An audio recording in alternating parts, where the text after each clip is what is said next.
नमस्कार, मी research analyst Amit Pande तुमच्या सगळ्यांचं प्रॉफिट युनिच्या या यूट्यूब चॅनलवर स्वागत करत आहे। आजच्या व्हिडिओमध्ये आपण बघणार आहे की उद्या बँक निफ्टीच्या एक्सपायरीच्या दिवशी मार्केटमध्ये कसं मोमेंटम होऊ शकते आणि आज फिन निफ्टीच्या एक्सपायरीच्या दिवशी लास्टच्या 1 घंट्यामध्ये मार्केटमध्ये काय झालं, आपण कोणते लेवल्स डिस्कस केले होते आणि तिथून एक ब्रेकआउट झाल्याच्यानंतर कसा एक मोमेंटम आला मार्केटमध्ये याच्याबद्दल आपण डिस्कस करणार आहे। तर let's start with the video. Starting करूया फक्त बँक निफ्टीसोबत सगळ्या स्टार्टिंगला। तर आज आपलं जे लाईव्ह लेक्चर होतं त्याच्यामध्ये आपण डिस्कस केलं होतं आणि इवन काल पण आपण डिस्कस केलं होतं आपल्या ॲनालिसिसमध्ये की 51,300 जर खालच्या साईडला ब्रेक करत असेल तर आपण सेल करणार आणि 51,500 जर वरच्या साईडला ब्रेक करत असेल तर आपण बाय करणार आहे आणि आपलं टार्गेट जे राहील 52,000 पर्यंत राहणार आहे, हे आपण डिस्कस केलं होतं।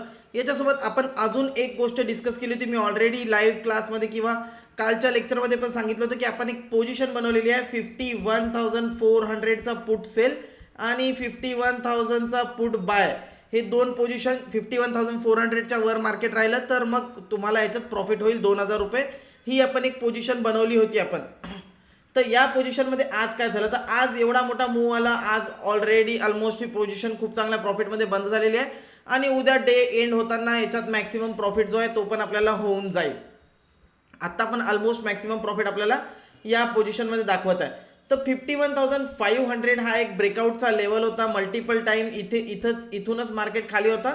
हा एक राऊंड लेवल पण होता, हा राऊंड लेवल ब्रेक केला शेवटच्या अर्ध्या घंट्यामध्ये। एक चांगला मोमेंटम आपल्याला अर्ध्या ते 1 घंट्यामध्ये एक चांगला मोमेंटम वरती बघायला मिळाला। 250 पॉईंट मार्केट वरती गेलं, 51,750 टच केला आणि आता 51,689-700च्या जवळपास बंद आहे।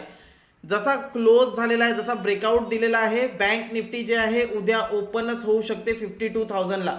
जर असं नाही झालं, फ्लॅट उघडला 51,750 ब्रेक केलं तर आपल्याकडे अजून 52,000 पर्यंत टार्गेट जे आहे अजून पॉसिबिलिटी आहे की उद्याच्या उद्यामध्ये आपल्याला मिळून जाईल। एनी डिप जर खाली डिप आला 51,600-550 पर्यंत तर तो बायेबल डिप असेल। 51,500च्या खाली स्टॉप लॉस आणि टार्गेट 51,750 पासून 52,000 पर्यंत तुम्ही पॉसिबली टार्गेट ठेवू शकता। तर बँक निफ्टीने एक चांगला ब्रेकआउट दिलेला आहे आणि आता आपण एक्सपेक्ट करू शकतो की जे निफ्टीमध्ये ऑलरेडी ऑल टाइम हाय टच केलेला आहे त्याच दिशेला जर बँक निफ्टीने मूव्ह केलं तर आपल्याला 3 ते 4%ची रॅली इकडे सुद्धा बघायला मिळू शकते। खूप चांगले चान्सेस आहे, खूप चांगला ब्रेकआउट दिलेला आहे। आता उद्या बघू आपल्याला सस्टेन करेल की नाही हा breakout. So let's start with another दुसरा जो इंडेक्स आहे तो इंडेक्स आपण बघूया फिन निफ्टी। फिन निफ्टी बघूया आपण। फिन निफ्टीमध्ये पण आपण आज सकाळीच डिस्कस केलं होतं लाईव्ह क्लासमध्ये की 23,750 जी ही मोठी कॅन्डल होती इथे बनलेली, या कॅन्डलच्या 50% 23,740च्या वर जेव्हा मार्केट निघेल आपण बाय करू शकतो। दिवसभर जे आहे मार्केट खालीच राहिलं, ब्रेक केला नाही। सेकंड हाफमध्ये 2:30 वाजताच्या तेवढ्यात जेव्हा 23,740 ब्रेक केला तिथून इमिडिएटली 23,950 24,000 पर्यंतचा मूव जो आहे तो आपल्याला बघायला मिळाला। तर एक्सपायरीमध्ये एक तर फर्स्ट हाफमध्ये मुवमेंट होते ना, तर सेकंड हाफमध्ये मुवमेंट होते। ज्यांनी फर्स्ट हाफची मुवमेंट मिस केली असेल त्यांना इथून एक चांगला मूव बघायला मिळाला असेल, जवळपास 150 ते 200 पॉईंट। हा मूव जो आहे तो एक चांगला मूव होता, कॅप्चर करायला पाहिजे होता जसे आपण लेवल्स डिस्कस केले होते त्यानुसार। लेट सी आता 23,900ला बंद झालेला आहे, इथून थोडाफार खाली आला मार्केट 23,770 ते 23,800 डिप मिळाला, ती बाईंग अपॉर्च्युनिटी असेल। वरती फ्लॅट ओपन झाला किंवा कुठे पण 23,900ला ओपन झाला, इथून अजून 100 पॉईंट फिन निफ्टी वर जाऊ शकतो। तर 24,000चं जे टार्गेट आहे ते फिन निफ्टीमध्ये जे आहे ती इझिली पॉसिबल आहे।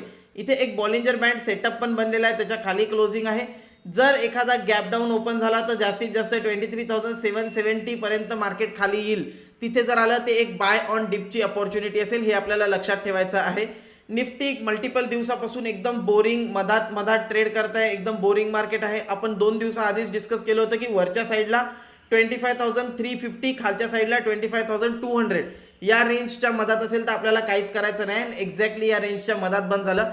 मी एक्सपेक्ट करतो उद्या बँक निफ्टी ट्रेड करू शकतो, बँक निफ्टीमध्ये मूव येईल, पण निफ्टीमध्ये मूव येणार नाही। निफ्टी अजून एक दिवस जो आहे कन्सॉलिडेट करू शकतो याच रेंजच्या मधात, वरती 350 आणि खालती 200 या रेंजच्या मधातच कन्सॉलिडेट करू शकतो। एनी चान्स जर 200 पर्यंत आला तर आपण एक बाय पोझिशन बनवू, 350 पर्यंत आला तर आपण एक सेल पोझिशन नाही बनवणार आहे। डिप आला तिथे आपण बाय करू शकतो। मार्केट स्ट्रॉंग आहे, बँक निफ्टी स्ट्रॉंग आहे, फिन निफ्टी स्ट्रॉंग आहे, आपण निफ्टी सेल करणार नाही।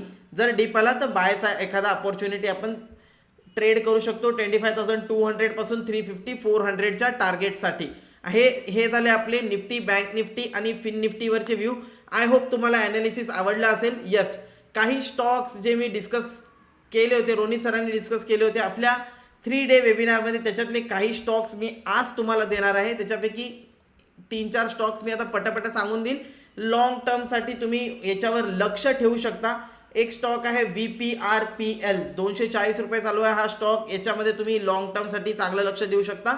मल्टीबॅगर होण्याची चांगली पॉसिबिलिटी आहे. इथून जो आहे तुम्हाला 300 रुपये आणि त्याच्यानंतर 400 रुपयापर्यंत टार्गेट देऊ शकतो. अनादर स्टॉक इज TPL प्लास्ट. TPL प्लास्ट 114 रुपये चालू आहे. एनिवे बिलो तुम्हाला 100 ते 105च्या रेंजमध्ये बघायला मिळाला तर तुम्ही बाय करू शकता. इथे पण थोडी क्वांटिटी घेऊ शकता. टार्गेट जे आहे 150 पासून 170 पर्यंत तुम्ही प्लॅन करू शकता. एखाद्या वर्षात चालला जाईल. 1 पॉईंट हा एक चांगला दाखवत आहे. खाली 66 पासून 70 या रेंजमध्ये कुठेही बाय करू शकता. 100 आणि 120 हे टार्गेट राहणार आहे. त्याच्यानंतर इज माय ट्रिपवर तुम्ही लक्ष ठेवू शकता. 3940च्या वर निघाला तर बाय करा. टार्गेट जे असणार आहे तुमचं याच्यामध्ये ऑलमोस्ट डबलचं टार्गेट तुम्ही प्लॅन करू शकता एका वर्षामध्ये. काही लार्ज कॅप स्टॉक्समध्ये ॲक्सिस बँकमध्ये चांगला मूव येऊ शकतो. तर ॲक्सिस बँकवर फोकस करा. 1200च्या वर गेला. 1350 पर्यंतचं टार्गेट जे आहे ॲक्सिस बँक लवकरात लवकर दाखवू शकते. त्याच्यानंतर अनादर stock Newgen technologies, Newgen software, याच्यावर पण लक्ष ठेवा. रॅडिको खैतान जिथून दिला होता तिथून ऑलरेडी एक मूव आलेला आहे. आपण 1850च्या रेंजमध्ये डिस्कस करत होतो, तिथून 2000 आला. याच्यावर लक्ष ठेवा. एक चांगली कंपनी आहे लाँग टर्ममध्ये. इथून 50% अराउंड 3000 पर्यंत टार्गेट देऊ शकते. LIC हाऊसिंग फायनान्स ऑलरेडी एक ओव्हरसोल्ड स्टॉक आहे. तर याच्यामध्ये तुम्ही ऑलमोस्ट 700चा रेट चालू आहे. तर याला तुम्ही वरती 10 to 15% टार्गेट इथून येणाऱ्या टाईममध्ये हा पण देऊ शकतो. मल्टीबॅगर स्टॉक्समध्ये अनादर स्टॉक यथार्थ हॉस्पिटल, याच्याकडे तुम्ही लक्ष देऊ शकता. 500 चालू आहे. 1000 पर्यंतचं टार्गेट. 1 वर्षाच्या वरची गोष्ट करताय मी. 1 वर्षापेक्षा जास्त होल्ड करत असाल तर. त्याच्यानंतर ओरिएंटल हॉटेल 150 चालू आहे. कुठेही 160 चालू आहे. 150च्या रेंजमध्ये तुमच्याकडे एक चांगली बाईंग अपॉर्च्युनिटी असेल लॉंग टर्म होल्ड करायसाठी. पारस डिफेन्स या स्टॉकवर पण तुम्ही फोकस करू शकता. डिफेन्स क्षेत्रामध्ये 1200 ते 1250 हे रेंज चांगली असेल याला बाय करण्यासाठी. तर हे काही स्टॉक्स आहेत ज्याच्यावर तुम्ही लक्ष ठेवू शकता for the longer period of time. आणि असेच तुम्हाला स्टॉक किंवा याच्या रिलेटेड तुम्हाला इन्फॉर्मेशन पाहिजे असेल, चॅनलला सबस्क्राईब करून घ्या, व्हिडिओला लाईक करा आणि शेअर करा मल्टिपल लोकांसोबत. आपल्याला टार्गेट आहे आपलं 5000 सबस्क्रायबर कंप्लीट करणं विदिन दिस मंथ. तर ह्या टार्गेटला कंप्लीट करायचं आहे. या व्हिडिओवर एम करू 200 लाईकसाठी. तर 200 लाईक्स कंप्लीट करसाल आणि सबस्क्राईब करून घ्या चॅनलला. बिकॉज येणाऱ्या फ्रायडेपासून एव्हरी वीक ऑप्शन स्ट्रॅटेजीवर एक पूर्ण कोर्स मी बनवलेला आहे. 4 व्हिडिओचा अराउंड 1.5 अवरचा कंटेंट आहे. तर तो कोर्स एव्हरी फ्रायडे तुम्हाला 4 वाजता इथे बघायला मिळेल. तर तो कोर्स तुम्हाला बघायचा असेल तर सबस्क्राईब करून घ्या आणि नोटिफिकेशन बेल ऑन करून ठेवा. म्हणजे जेव्हा पण व्हिडिओ रिलीज होईल तेव्हा तुम्हाला नोटिफिकेशन येऊन जाईल. भेटूया नेक्स्ट व्हिडिओमध्ये. तोपर्यंत बाय बाय.